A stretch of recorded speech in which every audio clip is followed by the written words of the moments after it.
Let's see the steps involved in drug development. First, we need to obtain the structure of the natural substance that has known therapeutic effects. For example, we can have aspirin, which was obtained from the willow bark tree. So we're going to identify what molecule of the willow bark tree is associated with therapeutic effects. Then we're going to synthesize the molecule in the laboratory. So we're going to have a synthetic version of that natural substance. That's one way. Or we can extract the molecule from that natural substance to have the highest yield possible. So whichever gives you the highest yield possible, whichever has the lowest cost, will be the one that's going to be done. So we can extract the molecule from the natural substance, identify it, study it, and then maybe replicate the molecule in the laboratory.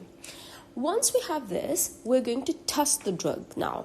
So there are animal testings done, and we test on animals to find the lethal dose 50. After animal testing, we're going to do human testing.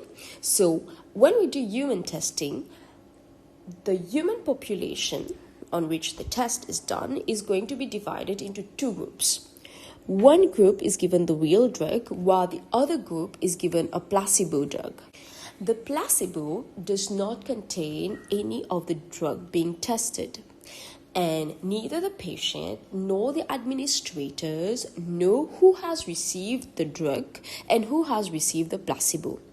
So this is known as the double-blind test. So the placebo effect is when the body is fooled into healing itself naturally. So we're going to do the placebo test in order to know if the drug is really having the desired therapeutic effect or if the patient are just luckily getting cured. This is important for you to go through for your TOK. So although the placebo plays an important role in lab research for drug development, there is some form of deception of patients and dishonesty in the part of medical professional, because we are using something that has no molecule with therapeutic effect, and we are fooling a patient to believe that a medical treatment is being given.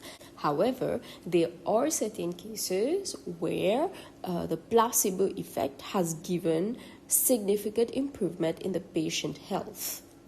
So it is something that can be considered on an individual basis, especially when all other forms of medication have failed to produce the desired therapeutic effect. So this is an example of really applying the placebo effect in a treatment. Here, when we're talking about the placebo drug, we are in the process of the drug development.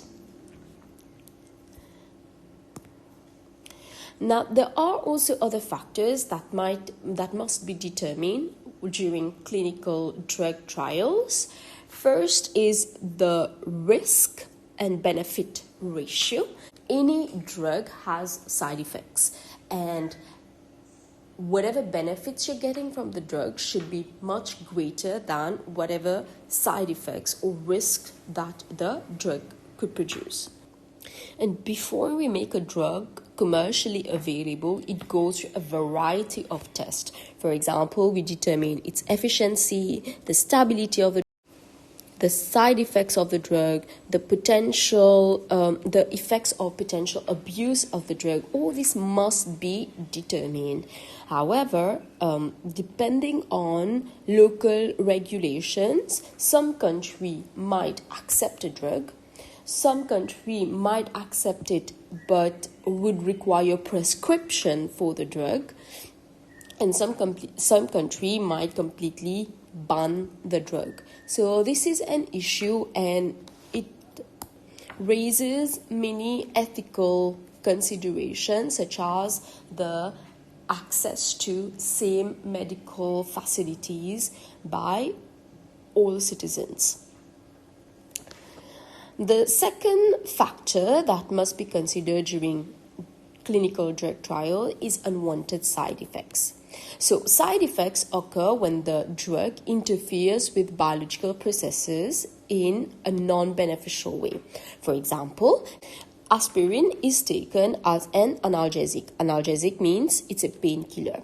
However, it also has the side effect that it causes bleeding of the stomach, or it can also cause thinning of the blood.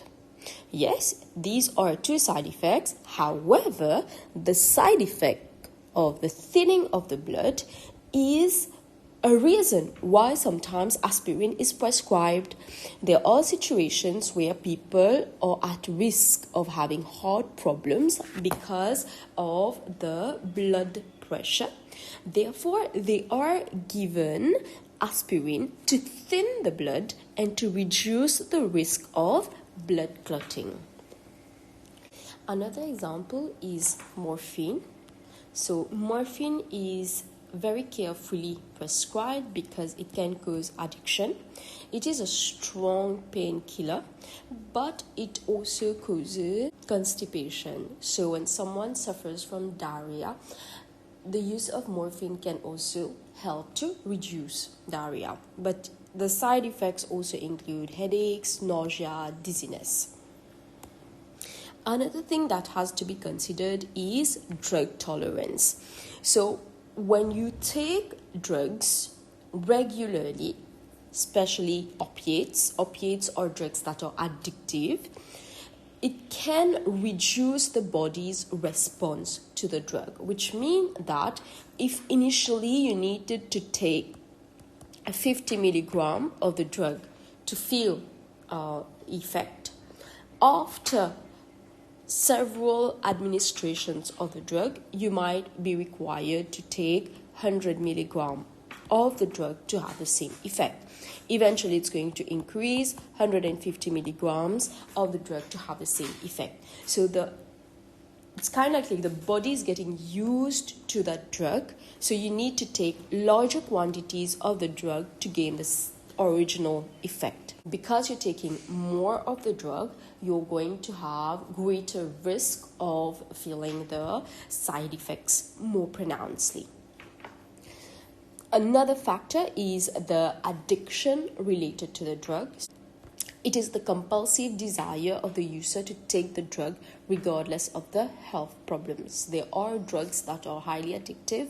So you start by taking the drug when you have a medical issue, and then even if the medical issue is resolved, you still want to take that drug. When we were studying the therapeutic index, we mentioned about ED50, that is the dose that would be effective on 50% of the population, and LD50, that is the dose that would be lethal on 50% of the population. There are special cases of clinical trials where we need to find LD100, that is the dose that would kill 100% of the animal population. There are also trials which are done to find ED95, that is the dose that would produce the therapeutic effect in 95% of animals or humans. This value is very important in anesthesiology, where we need the drug to induce unconsciousness in nearly all the patients. ED100, effective dose on 100% of the population, is very difficult to determine because individuals react differently to the chemicals in the drugs. Now, for ethical and economic reasons, trials on animals and humans must be kept to a bare minimum. Computer modeling can be used to reduce the number of in vivo trials. In vivo trials means trials that are done using living organisms. Now, there is a special case of a drug, thalidomide. And this case is very interesting. There is a video linked in the description box. Make sure that you watch the video. This is very interesting on the case of thalidomide. Thalidomide was a drug introduced in the 1950s, and it was found to be helpful for pregnant women to prevent morning sickness.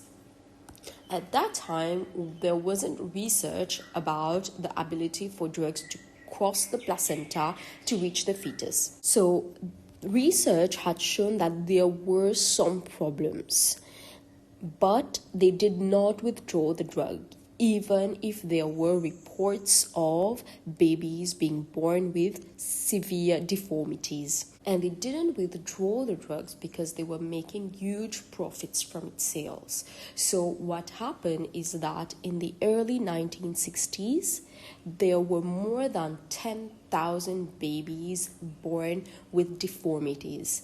Eventually, the company ended up paying out a large sum of money in compensation. However, it doesn't change the fact that so many babies were born with deformities. So, since the thalidomide affair, there has been a much stricter policy of regulating and licensing new drugs.